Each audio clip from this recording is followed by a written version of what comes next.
Olá, boa noite. Hoje é dia 29 de junho de 2020. São 18 horas, pontualmente. Vamos começar a nossa última conversa da segunda temporada dessa série de lives aqui do projeto da Floresta Educadora. Hoje é com o professor Dr. Levindo Carvalho.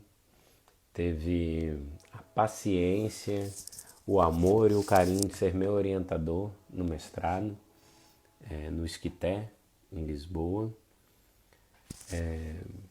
e que hoje vai conversar sobre o tema brincar e as infâncias, o brincar e as infâncias.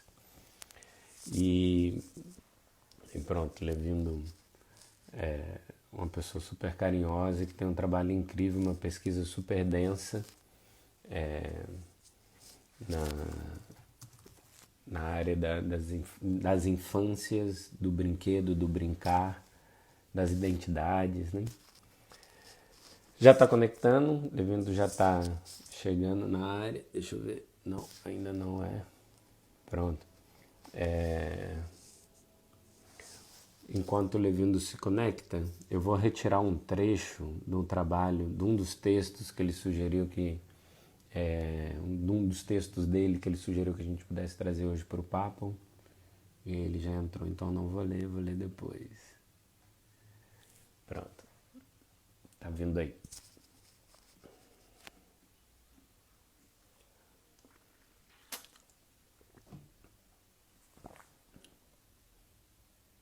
E não, eu acenei pro Levindo, eu não convidei o Levindo. Pronto. Agora sim. Aproveitar e então agradecer a equipe, a Gabs Ramos pela arte gráfica, a Ana Letícia Penedo na parceria, o Cleston Teixeira e ao Levindo Carvalho. Obrigado, querido, pela presença. Seja bem-vindo Tudo bem? a Estou esse aqui vendo como é que eu universo fico das nesse lives. coisa que eu Vai tô, vai um pra mundo lá, novo. vai pra cá, vai pra cá. Vai falar. Abaixa, Nem abaixa. deu tempo, nem deu tempo de preparar um cenário. Ah, até parece. Tá aí, tá lindíssimo. Bom, tava aqui enrolando, embromando enquanto você não aparecia. E 6 horas eu pergunto, podemos? Só um minuto eu já tinha colocado, eu já tava aqui fazendo o Mas enxerto da são seis linguiça. horas agora, não é isso? É porque eu marco pela igreja aqui perto da minha casa, que toca Ave Maria, e começou agora. Bom, em Minas isso é uma referência quase universal, né? Você É tá em Belo Horizonte fantástico. agora, né? Eu tô em Belo Horizonte e todos em casa. Todos que podem, né? Todos que têm condição. Pronto. Fala então um pouco, Levino, da sua pesquisa, desse lugar do... Ih, cortou. Eu não ouvi o que você falou, deu uma cortada. Eu estava dizendo para você começar falando sobre a tua pesquisa e localizando esse lugar que nós vamos falar hoje do brincar e as infâncias, né? Esses lugares da infância. Fala um pouco então só para a gente conhecer o Você está me Levi. ouvindo bem agora? Eu tô te ouvindo. Ah, não, então ótimo. Bom, eu primeiro queria te dar parabéns pela iniciativa desse ciclo de conversas, né? Eu acho que é uma iniciativa especial e corajosa. Todo mundo está Obrigado. assim com um volume de trabalho maior do que o normal, pelo menos nós que estamos no trabalho da educação, da formação e da militância. E é muito legal você ter aberto, né, generosamente as suas reflexões e a sua rede de trabalho, de contatos, né? Essa rede do bem aí que você constituiu. E eu acho que é muito legal, inclusive por um fôlego grande que a programação prevê, né? São muitas pessoas, muitos dias, e isso demanda uma energia sua que é bonito você tá podendo dividir isso com as pessoas. Parabéns pelo trabalho e pela iniciativa que você vem fazendo. Hoje é a última de um ciclo, não é isso? Agradecer também a paciência da Brenda, que enquanto eu tô aqui para não ser interrompida, ela tá aprendendo lá com a Liz a se divertir, a brincar, e estão aprendendo Eu juntos. tenho um ditado que é a Brenda tem sempre razão. Desses anos todos eu fiz sempre isso. Foi sempre sim, claro. Então, Bom, mas você obrigado. pediu. Você pediu para falar um pouco, né, do título, né, que a gente É, escolheu. aham, dessa sua pesquisa, né, que está muito relacionado diretamente com o título, né, o seu, Sim, sim, sim.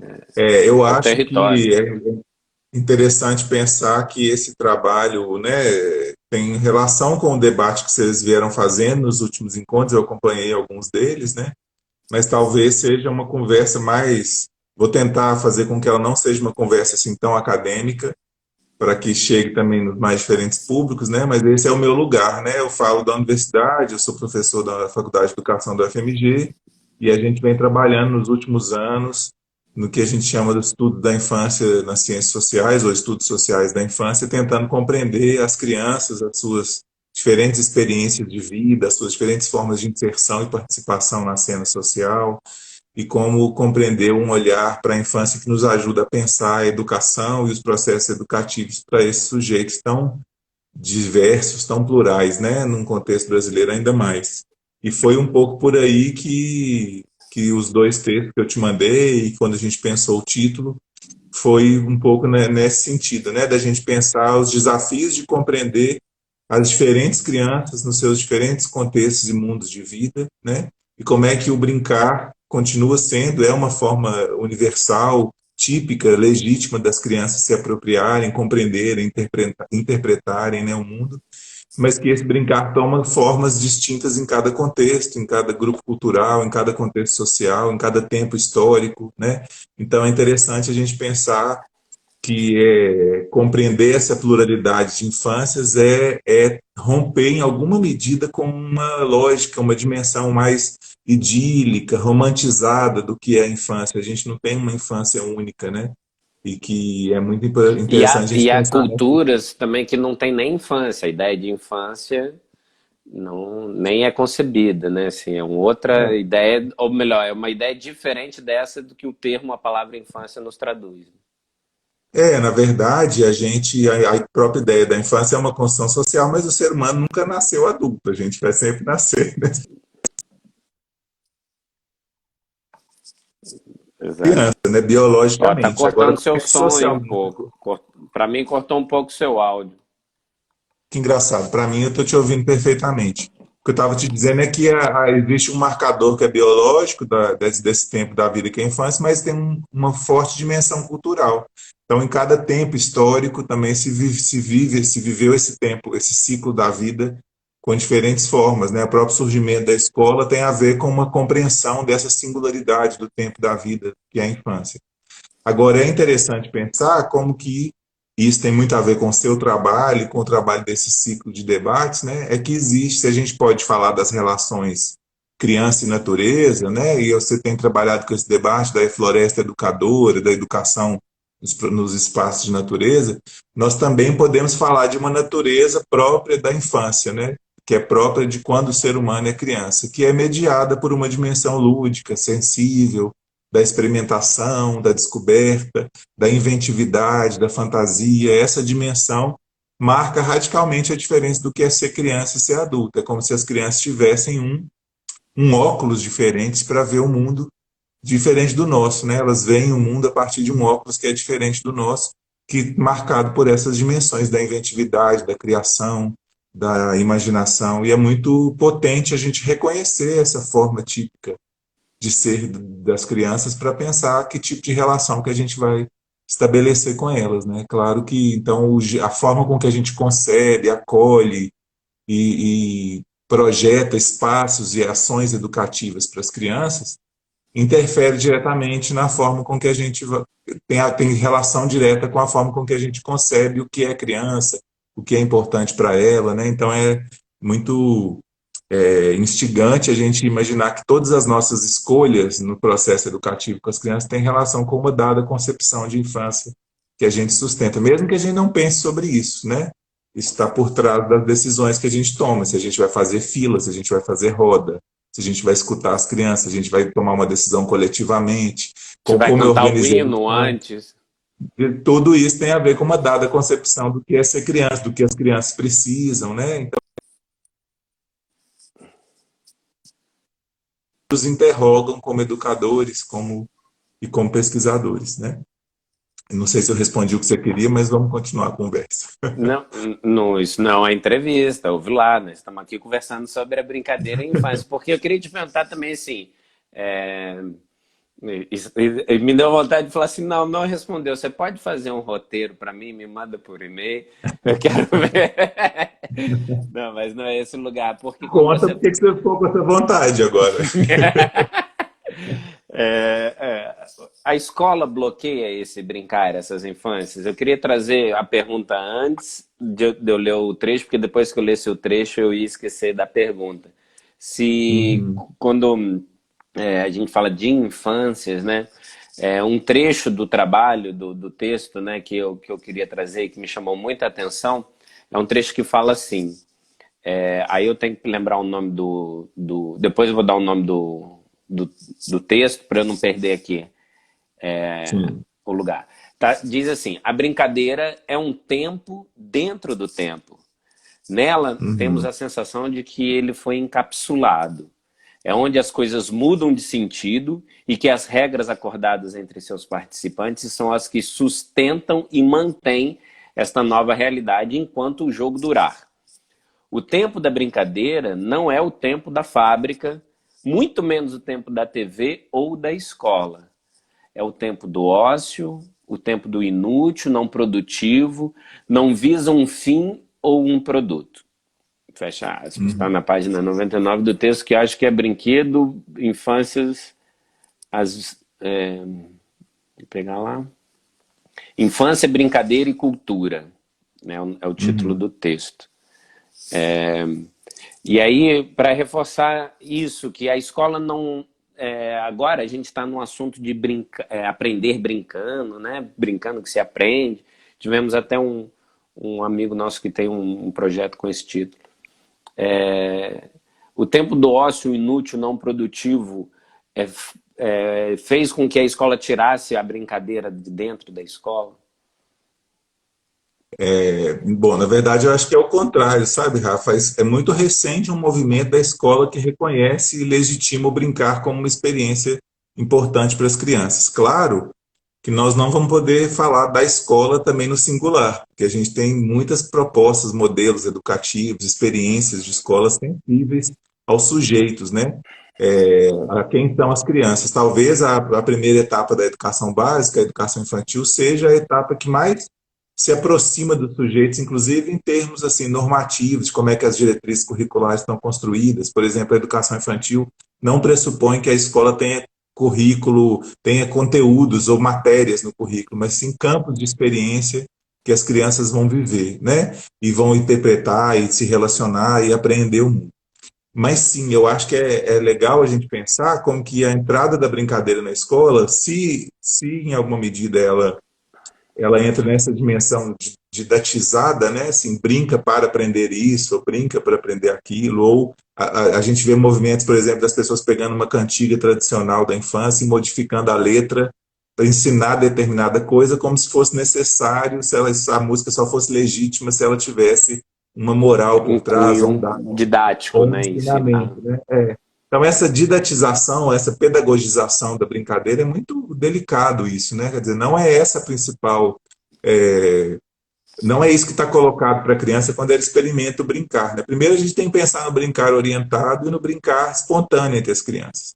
A lógica da escola, compartimentada, com conteúdos ensinados em doses homeopáticas, do simples para o complexo, essa escola não se relaciona com a experiência da brincadeira na inteireza que ela tem. Né? Ao brincar, as crianças elaboram um mundo, constroem hipóteses sobre esse mundo, compreendem papéis sociais, inauguram uma experiência que é da cidadania, quando elas reinventam e impõem regras nos próprios brinquedos e nas brincadeiras que elas constroem. Né? Tem uma dimensão de formação humana integral, cidadã, que é muito mais ampla do que uma mera didatização da brincadeira. Então, esse é um ponto importante.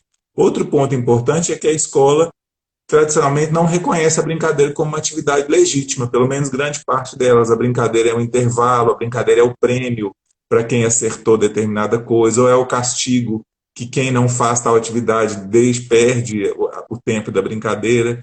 Não é o tempo normalmente que o professor está com as crianças, normalmente é o intervalo. né? Claro que eu estou falando de um modelo de escola mais hegemônico, né? Que a gente tem muitas experiências bonitas que subvertem essa lógica, mas tradicionalmente essa escola é uma escola que não abriu espaço para centralidade nas crianças. É só o professor que ensina, as crianças escutam, a disposição do espaço físico. E aí o que eu estou tentando fazer é que a educação infantil inaugura outras lógicas, e isso não é recente. Toda a história da pedagogia, né, desde Freud, Montessori, de Crowley, vários autores da pedagogia, já trazem, já afirmam a importância da centralidade da criança, da escuta da criança, da participação das crianças, de uma construção coletiva, né? Mais recentemente, o Malaguzzi traz a ideia que se expressam por meio de múltiplas linguagens do corpo, das artes gráficas, plásticas, visuais, né? Então da literatura. Então é muito interessante pensar que a brincadeira pode fazer com que a escola seja um espaço de encontro, né, de fato, entre o mundo adulto, com um conjunto de conhecimentos que nós adultos queremos que as crianças construam, apreendam, e o universo infantil, marcado por essa linguagem, mas também constituído por essas linguagens, mas também constituído por um lindo patrimônio cultural, né, do que a gente pode chamar das brincadeiras tradicionais, ou das brincadeiras que as crianças inventam em cada contexto social e cultural. Por exemplo, agora eu estava ouvindo um caso de uma menina que está brincando de rainha vírus, ou rainha corona, alguma coisa assim, que é fazendo de conta que ela tem um poder sobre o coronavírus. Claro, é uma tentativa dela elaborar essa situação que ela está vivendo, né?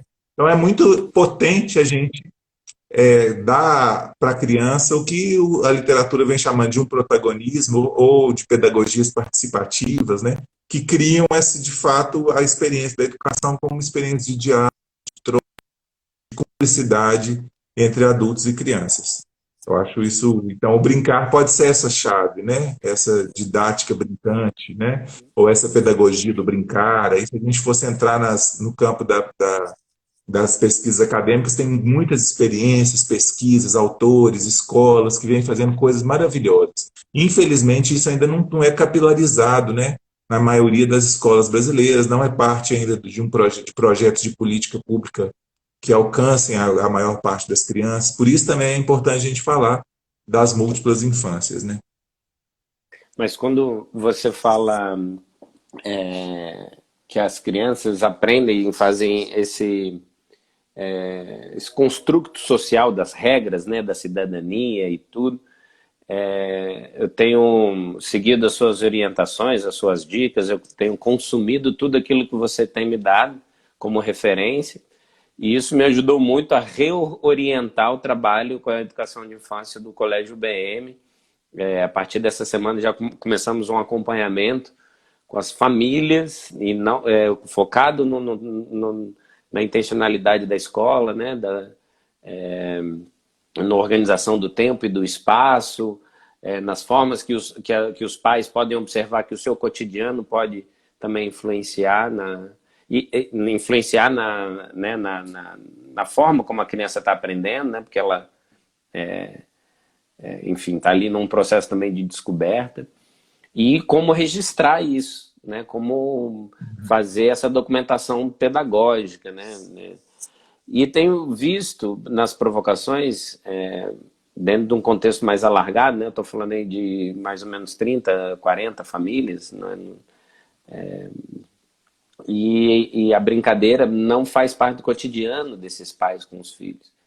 Então eles param de Uhum. brincar, a norma mais ou menos deve estar acontecendo na nossa escola, mas deve estar acontecendo em muito mais.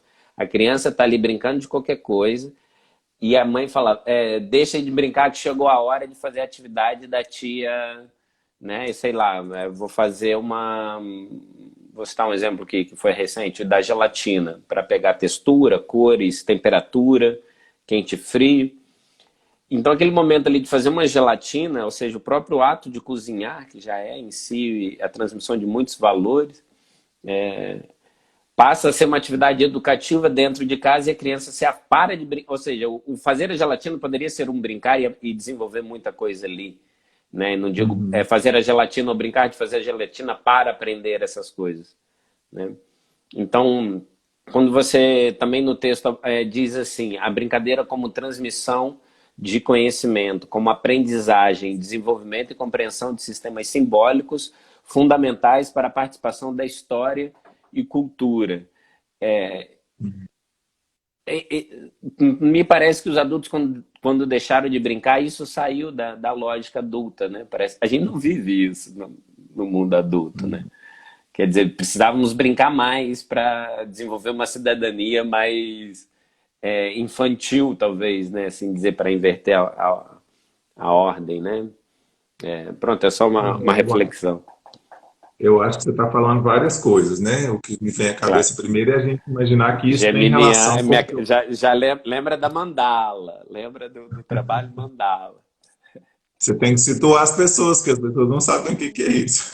Então, Mas diga lá, a piada é tua.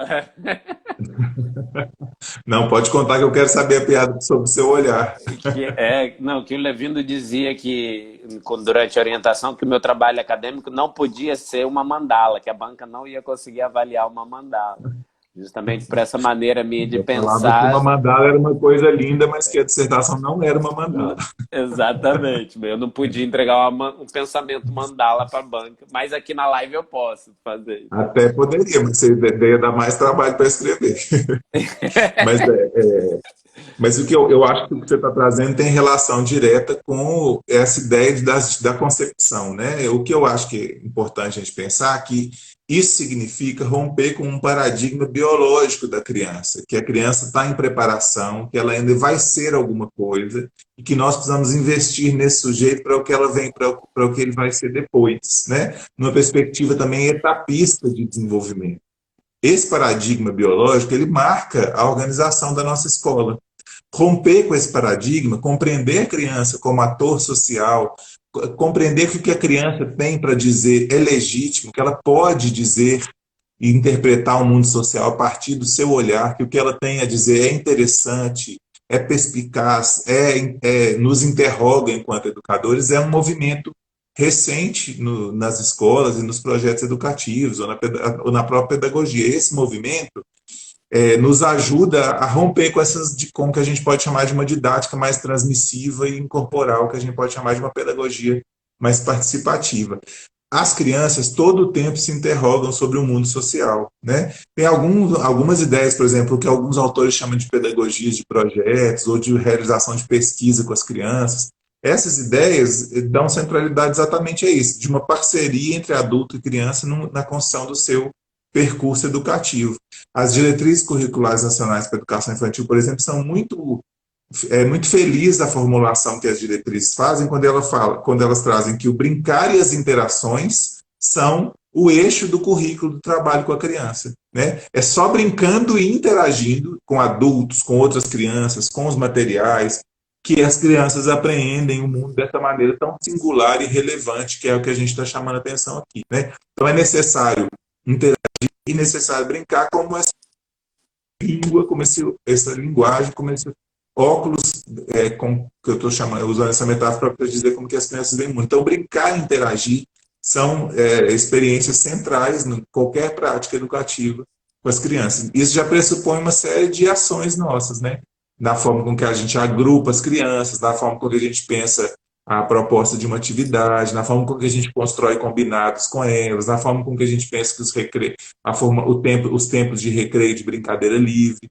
Quando a gente imagina que o professor tem que estar com as crianças também para observá-las, não só para instruí-las do que deve ser feito, né? Eu lembro que eu trabalhava numa escola há muitos anos e combinei com as crianças que a gente naquela manhã ia brincar a manhã toda, ou ia brincar uma boa parte da manhã. Então eu brinquei de várias coisas com eles,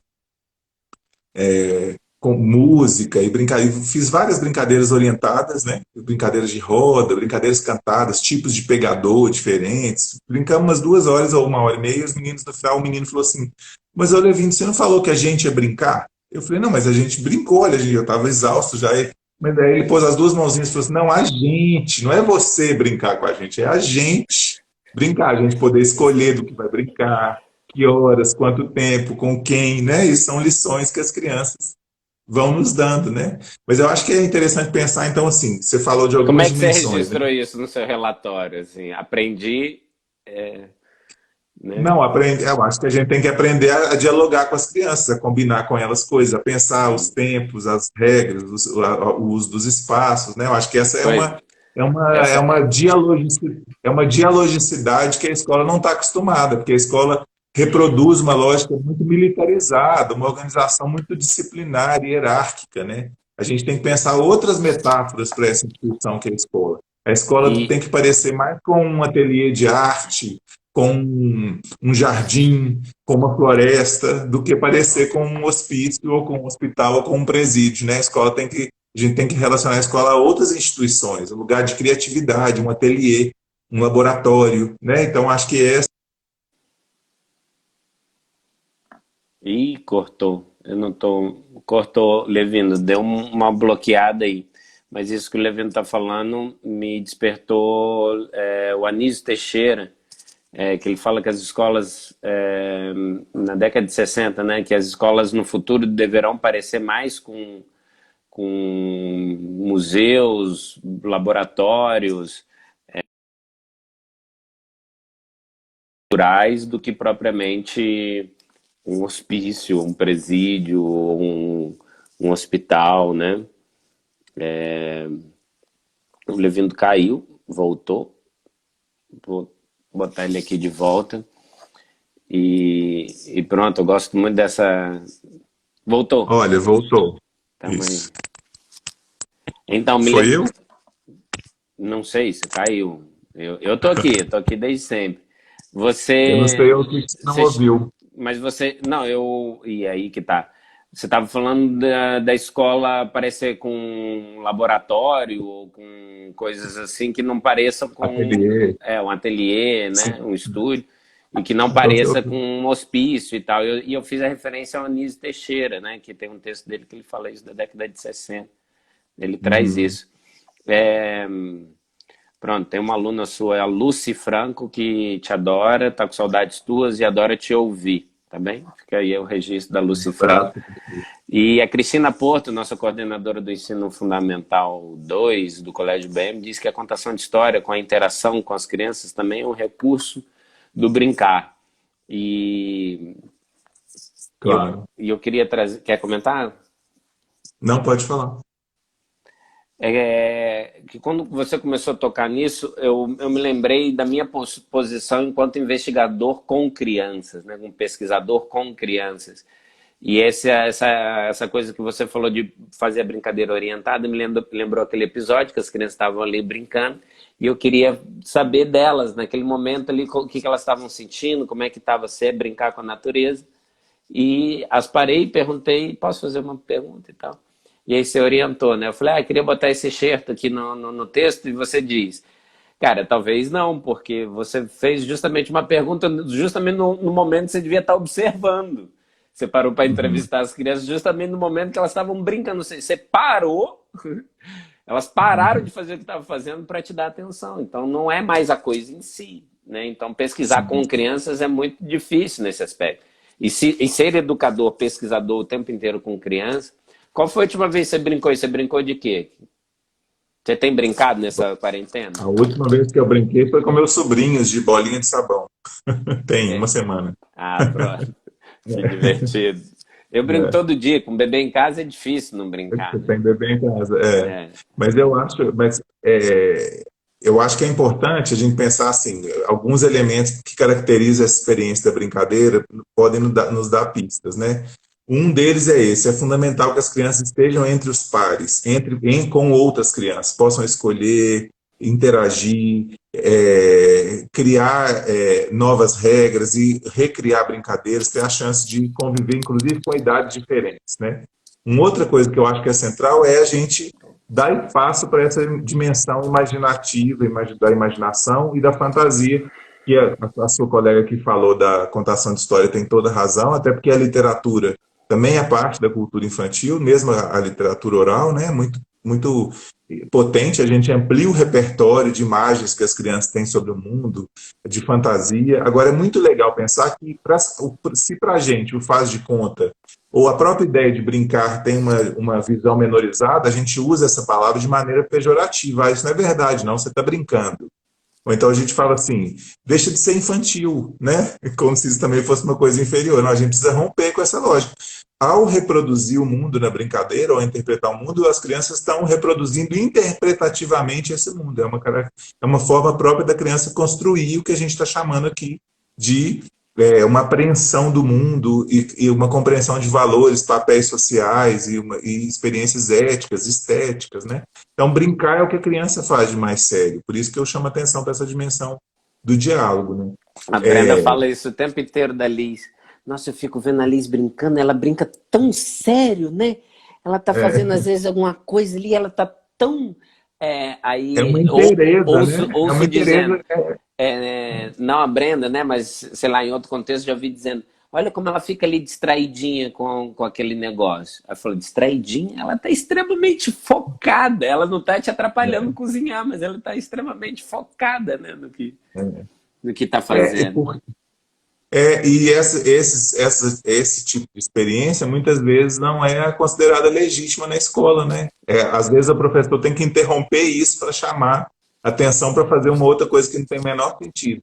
E aí as pesquisas com crianças em escolas revelam coisas muito instigantes, né? Por exemplo, pesquisas que escutam as crianças sobre o que elas fizeram na escola de interessante naquele dia, contrastando dias que elas brincaram mais ou menos, né? E aí o dia que não tem brincadeira, muitas crianças respondem assim, não fiz nada, né? Porque aquilo, as atividades ou as tarefas, dependendo do lugar do Brasil, como se chama, são as coisas menos interessantes para as crianças. E para a gente é como se elas fossem as mais legítimas, né? Eu tenho sugerido isso agora, apesar de, no projeto Floresta Escola do UBM, eu continuei propondo atividades para as crianças, tentando entender esse negócio de Floresta Escola virtual. Mas um chamamento na minha vida disse que era para continuar, que não era para interromper, não, e eu poderia extrair daí uma investigação do processo, do projeto em si. E uma das coisas... E as crianças adoram, parece que... Eu estou fazendo até o 5º ano só, do maternal ao 5º ano. E as crianças sempre frequentam minha atividade e gostam de fazer, mas ainda assim não tem tanta adesão, porque o remoto tem uma série de resistências e não é tão democrático assim, ainda em escola privada. Entretanto, eu pedi para os pais, agora eu tenho pedido para os pais não dizerem que é atividade da escola. As orientações que eu tenho dito agora até foi uma percepção de uma educadora nossa, Lisiane, do maternal, que ela diz que as crianças, quando falam que vai fazer atividade da tia Lisiane, elas, ainda que elas adorem a tia Lisiane e as coisas sejam incríveis, mas é da escola. Sim. Então eu pensei assim, também, papai, mamãe, fulano, beltrano, quando for fazer a atividade do Rafa, não diga que é do Rafa. Comece a fazer, convide a criança para brincar, registra e depois me envia, porque até os 4, 5 anos... Mas você percebe como que isso tem a ver também com a própria imagem que as crianças constroem do que é a escola, né? A gente está fazendo uma pesquisa agora... Ainda que seja legal. Pois é, a gente está fazendo uma pesquisa agora escutando crianças da Grande Belo Horizonte sobre a experiência do isolamento social. Você já teve acesso aos dados? A gente está trabalhando com os dados, não publicizou ainda, mas a gente está trabalhando já com os dados. Pode falar alguma coisinha? Posso contar, por exemplo, que em muitos casos a escola é o fator de maior estresse, maior que o confinamento. O conjunto de atividades, né? Por exemplo, uma criança que responde assim, eu já sei o que é quarentena, é a professora dá 40 atividades para fazer, né? Né? Então, quer dizer, no momento... Eu vou carregar para a vida. Então, a gente pensar que o que elas positivam, a possibilidade de estar criando de estreitar os laços afetivos, de ter uma rotina em que ela convive mais com os pais, né? Muita preocupação com os avós, as crianças manifestam, até porque tem todo um debate sobre... Né, os idosos, toda uma problemática que os idosos são um grupo mais vulnerável à doença, né, ao coronavírus, ao vírus. Mas é muito interessante a gente pensar como que esse é um tema que, em princípio, a gente poderia dizer que não é parte do universo infantil e que, portanto, elas não têm nada para dizer sobre isso, que elas só precisariam ser protegidas. Mas, pelo contrário, elas estão mandando vários desenhos, super-heróis que matam o coronavírus, dando instruções para outras crianças de como que usa máscara. A gente recebeu ontem um desenho com sol, lua, nuvens e árvores, todas as figuras do desenho tinham máscara, né? Assim, o cachorro, todo mundo com a máscarazinha, quer dizer, criança mostrando, crianças de diferentes idades dizendo assim, eu sei o que o país está passando, eu tenho que dizer, nas respostas abertas, por exemplo, as mais interessantes respostas do tipo, por que você está cumprindo isolamento social? Desde porque eu tenho que cuidar de mim, cuidar do outro, até porque o prefeito não deixa. Quer dizer, é interessante, está aí. Então, é interessante a gente pensar que as crianças são competentes para elaborar um mundo social e que a gente precisa E partir você está fazendo o mapa dessa astral competência. dessas crianças também ou não? Porque cada resposta aí. Não, mapa astral não, mas eu acho que a gente está fazendo Tô cruzamentos que eu acho brincando. que são muito importantes e que tem a ver com o título que a gente pensou aqui, né? Que é numa mesma cidade, amparada pelas mesmas legislações, né? Respostas Nós temos muito díspares. E também dá para fazer uma análise da realidade daquela criança, né? exatamente. Eu acho que os Talvez uma recortes criança que não lê, não tem acesso a sites e revistas, sabe que o prefeito disse porque ouve no jornal, né? Da televisão ligada em casa. Ou porque o pai sim. também Mas é fala. interessante a gente pensar, primeiro que então as crianças têm o que dizer, o que elas pensam e a forma com que elas agem sobre o mundo interferem, transformam o mundo. Então é legítimo que a gente possa escutá-las. Deixa eu... Mas não é só isso, né? Só para falar rapidamente disso, eu acho que é muito interessante pensar que na mesma cidade, vivendo o mesmo momento de pandemia, a gente vai ver isso no Brasil todo, nós temos as mais diferentes realidades de infância, Rafa, né? No Brasil tem 24 milhões de crianças em situação de pobreza. Não é 240, não é 2.400, não é 2 milhões e 400, são 24 milhões de crianças que têm um ou mais direitos negados. O saneamento básico é o direito mais recorrente aos que está ausente na vida das crianças. Então, isso faz da gente um país que opera de maneira muito desigual com as suas crianças, né? Então é muito diferente ser criança num contexto social ou outro, a forma com que as crianças estão vivendo o isolamento social também é muito diferente. Então a gente tem perguntas do tipo número de adultos em casa, número de quartos que tem na casa, como é que é a sua rotina, isso mostra que oportunidades as crianças de determinados territórios da cidade, de outros territórios, têm para experimentar esse momento do isolamento social. Mas isso não significa, é aí que eu queria chegar, né? Ainda, isso não significa que elas deixam de ser crianças, mesmo numa situação de precarização, de vulnerabilidade, de fragilização de vínculo, né?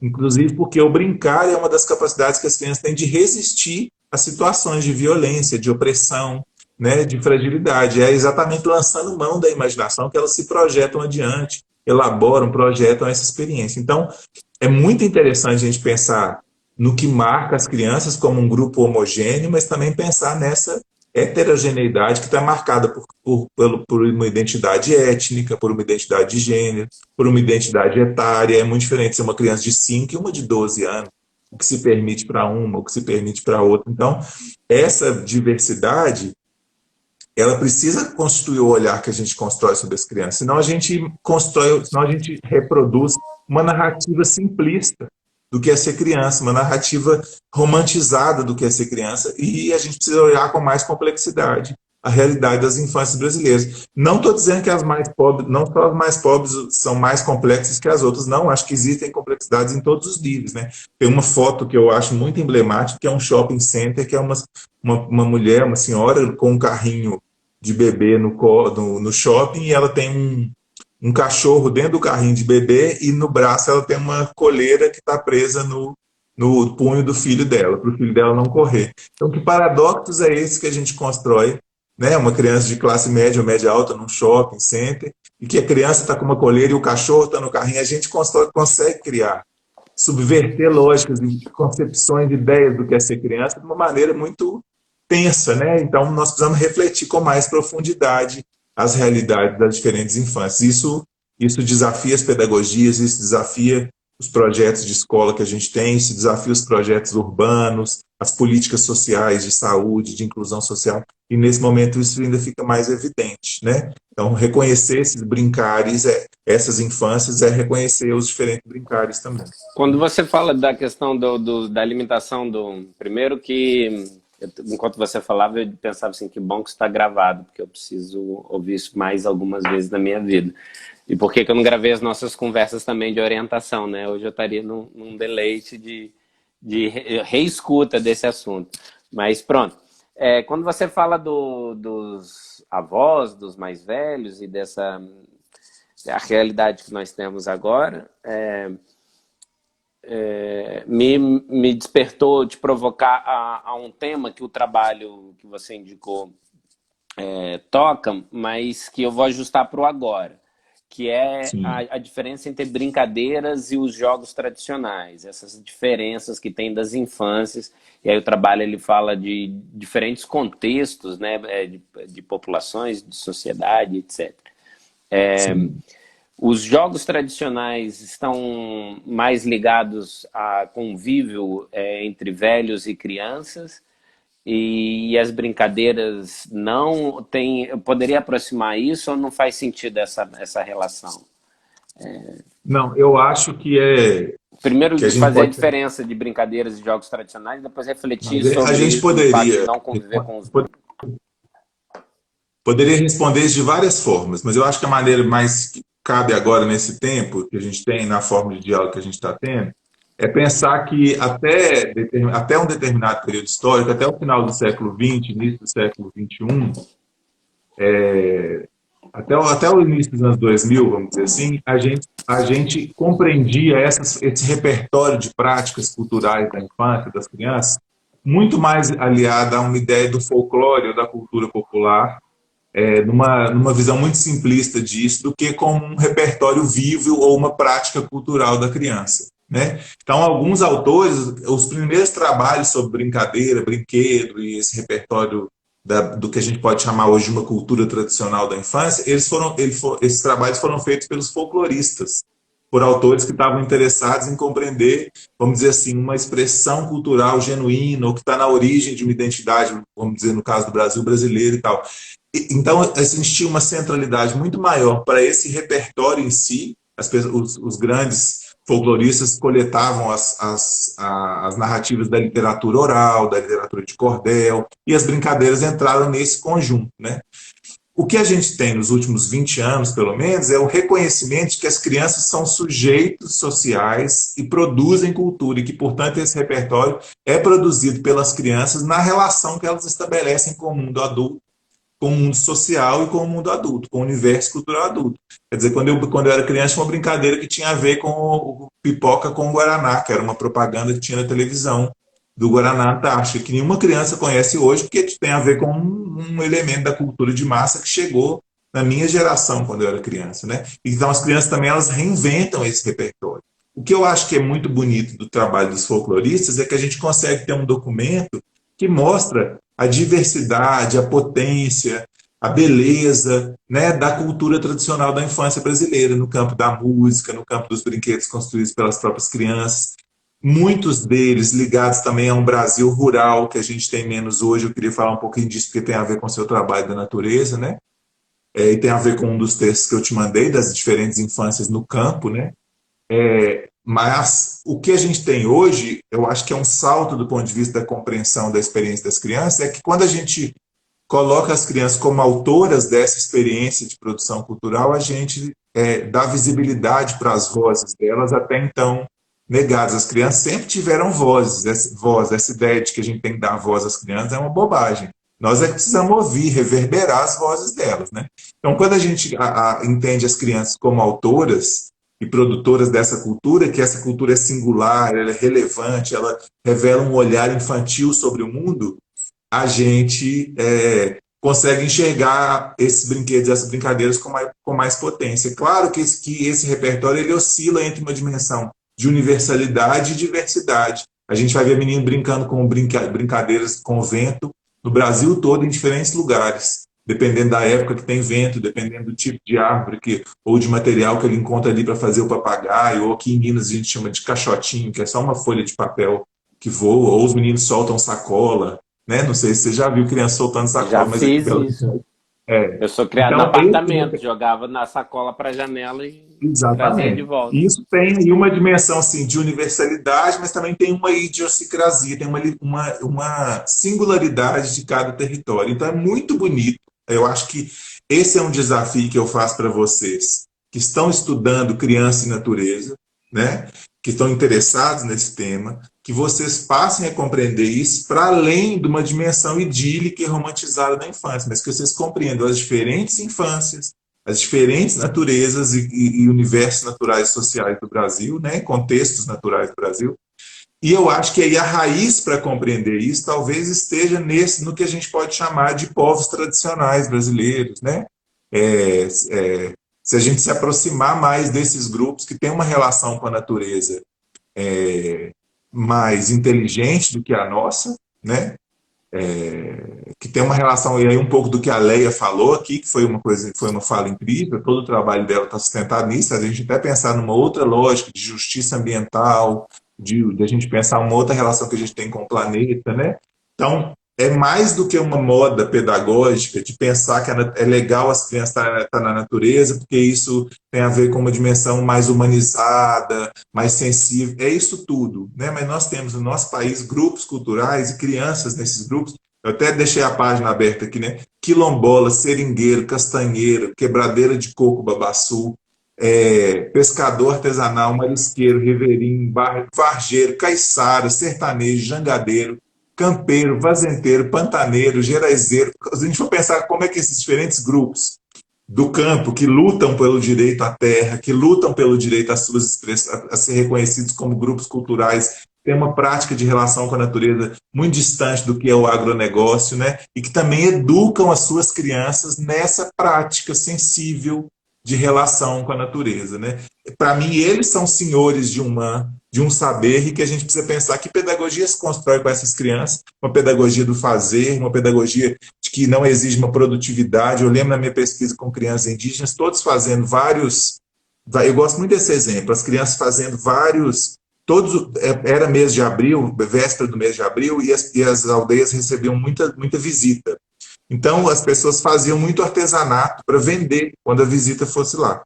E uma mesma sementinha que as crianças que eles usavam para fazer, esses índios Pataxó, aqui em Minas, da aldeia em Biruçu, em Carmésia. Eles faziam um colarzinho com uma semente.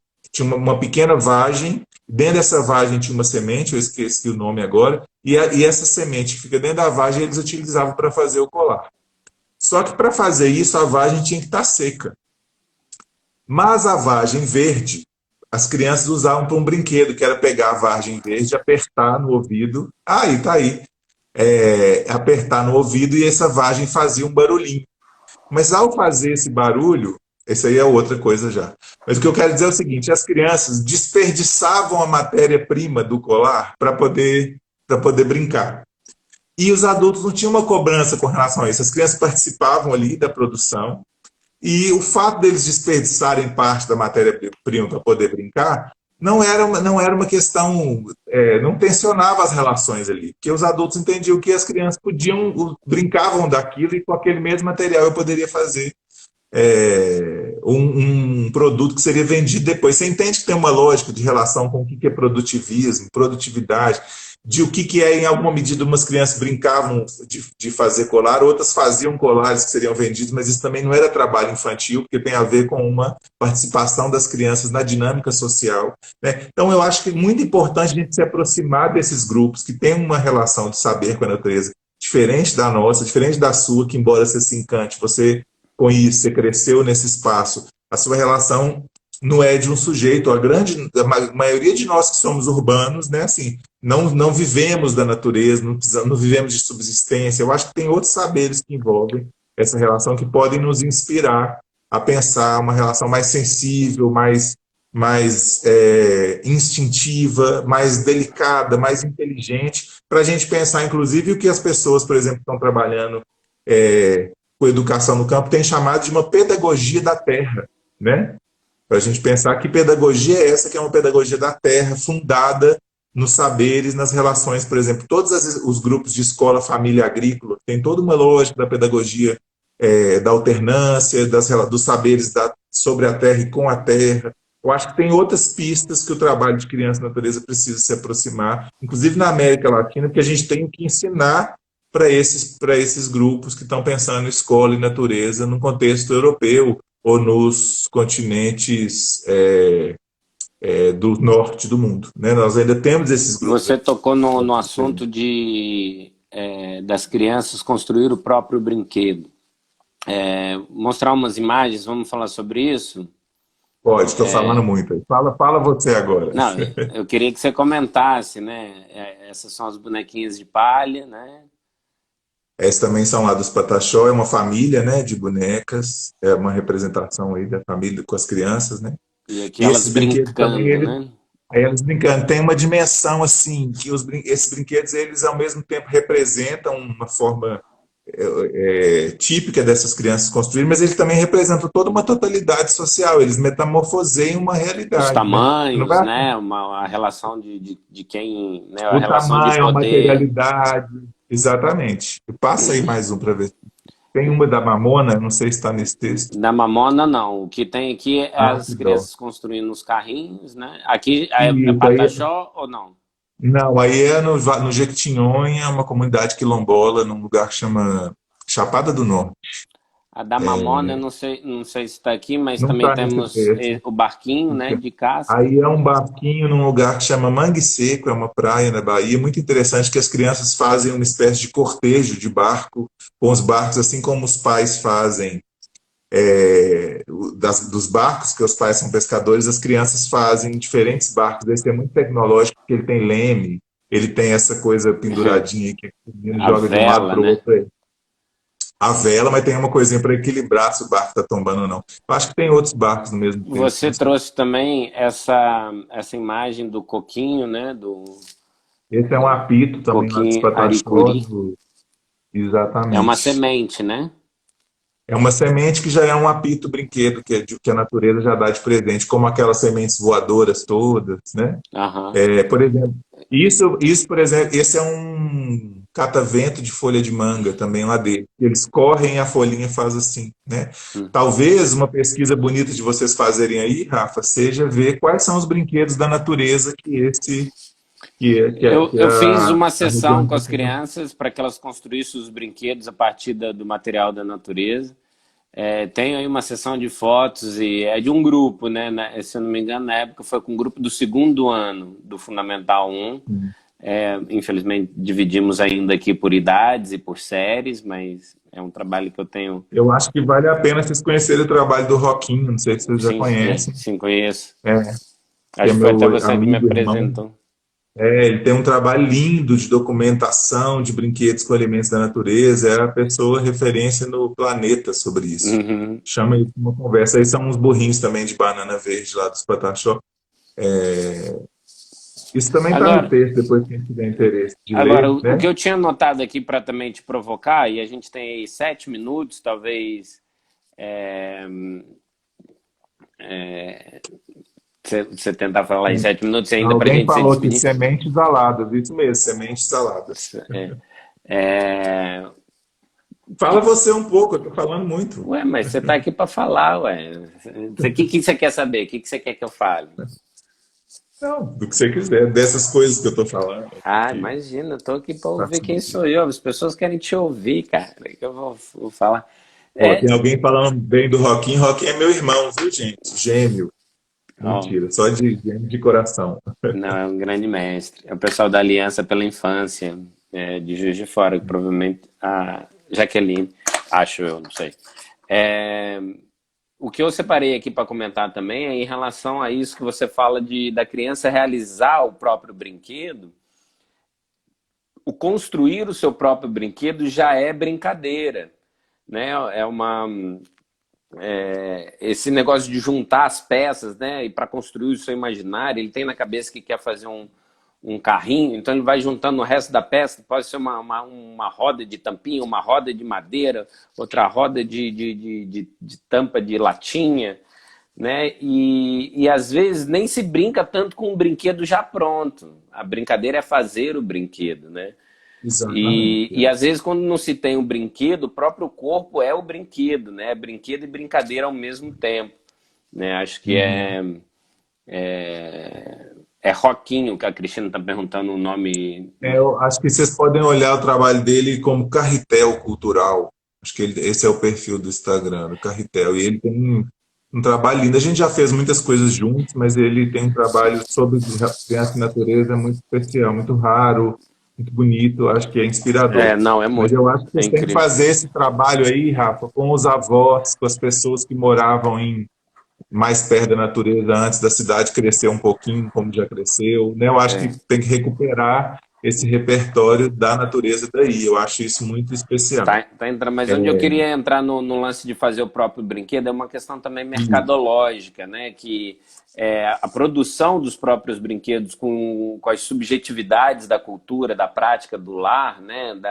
Desse convívio social entre o campo, né? A comunidade Pataxó, o pessoal do bairro do Taquari, né? Com essa diferença do material que ele tem ali de restos, os resíduos, né, produzidos por uma comunidade Pataxó é diferente do pessoal do Taquari. Totalmente, E totalmente. o final desse produto brinquedo acaba que quando utiliza material reciclado ou reutilizado, depois que ele deixa de ser brinquedo, ele vai para a natureza de qualquer modo, né? Então, e o E é brinquedo. muito bonito que tem uma dimensão de efêmero, né? Eu perguntei se tinha a boneca de folha de mamona, depois eu te mando para você usar, para você mostrar e tal, é Posso porque as procurar meninas aqui? demoram um tempo para fazer as bonequinhas e ela só efetivamente ela dura pronta muito pouco, porque quando a folha de mamona murcha, a bonequinha já está mais desfalecida. Então, É a grande Pataxó a história é boneca? fazer não, tá na minha pesquisa, mas eu não vou achar agora. Mas é bom que depois você posta aí no seu perfil. Mas o que eu quero contar é que tem essa dimensão efêmera do brinquedo. Ele não é uma coisa para durar. Não tem essa lógica de uma produção que tem que, né? E aí a experiência de fazer. E aí tem muitas pedagogias hoje pensando isso, que a gente, por exemplo, não deveria modificar uma invenção que as crianças começam um dia na escola, a gente podia manter para que continue na sala de aula ou no ateliê no dia seguinte, né? Exatamente porque tem um processo de criação e de invenção e da experiência dos materiais, de experimentar os próprios materiais. São formas assim delicadas e que metamorfoseiam a realidade, mas que os meninos vão pensando coisas a partir no processo de construção, né? É muito interessante pensar. Você fala de cada contexto. Eu queria contar dois casos rápidos, né? Três Um é minutos. lá Ou a gente três. abre outra aqui e fica, mas às sete Não, não, horas vamos manter o horário. Não, vai mas ter então é só a a gente live do pensar como. pessoal da Pedagogia da Terra, da Carta da Terra, inclusive, daqui a pouco. Então, mais importante que a gente aqui. Mas aí eu acho legal pensar como que é a partir dessa realidade social que os brinquedos e as brincadeiras são construídos. Lá no Taquaril, que é uma favela em Belo Horizonte, que eu acompanhei crianças brincando durante um bom tempo, para uma pesquisa, os meninos estavam jogando futebol e dois meninos começaram a brigar e um terceiro pegou um pedaço de pau e começou a brincar de que ele era jornalista. E aí ele falou assim: nós estamos aqui no Taquaril, a comunidade do Taquaril está cada vez mais violenta. Aí estava passando uma dona, ele falou assim: e a senhora, o que a senhora está achando de mais essa briga na comunidade? Entrevistou a dona que estava passando. Então, quando ele faz isso, ele está mostrando para a gente: eu sei o que é um jornalista, eu sei que imagem o jornalista constrói do espaço onde eu moro, eu sei o que ele faz, que ele Que entrevista violência da pessoas, notícia. eu sei que violência e sei que tipo de jornal é esse que faz matéria sobre o meu bairro, porque ele Uhum. era aquele tipo de jornal, né? E eu não quero brigar. Ele está mostrando isso tudo para a gente. Então eu posso brincar enquanto dois brigam, né? Então ele está mostrando para a gente como que é importantíssimo a gente compreender que a criança e a infância também estão territorializadas numa matriz. Está ligado ao universo adulto, está ligado. Não é qualquer lugar que nós vamos ver essas bonecas de palha. Elas têm a ver com uma materialidade e com uma transmissão cultural de uma família adulta que ensinou para a criança a fazer aquilo. Então as crianças também aprendem a brincar a partir dessa transmissão. Por isso, pensar sempre na pluralidade de infâncias e pensar como é que essas brincadeiras também, esses diferentes brincares vão ter uma relação direta com o território onde as crianças estão, né? E aí o tipo de experiência, de acesso a bens culturais, E aí eu elas te vão mando o ter. resultado da minha pesquisa aqui, do meu território do Brincar, com 1 minuto e 10 faltando, vou começar a me despedir. A Ana Letícia pediu para abrir mais uma, mas bora lá, vamos concluir. A Muito Ana Letícia obrigado, uma também fala do alegria. Adelcim, que também pesquisa os Adelcim brinquedos. também é um grande amigo, foi meu mestre aqui há muitos anos atrás. Minha primeira formação nesse campo da cultura da infância foi com a Adelcim. Procurem o trabalho dele, é muito bonito, muito especial. Ó, o povo né? tá pedindo mais Levindo aí, ó. Agenda, quero mais Levindo. Isso, vamos fazer Mais. outros, vamos fazer outros. Boa.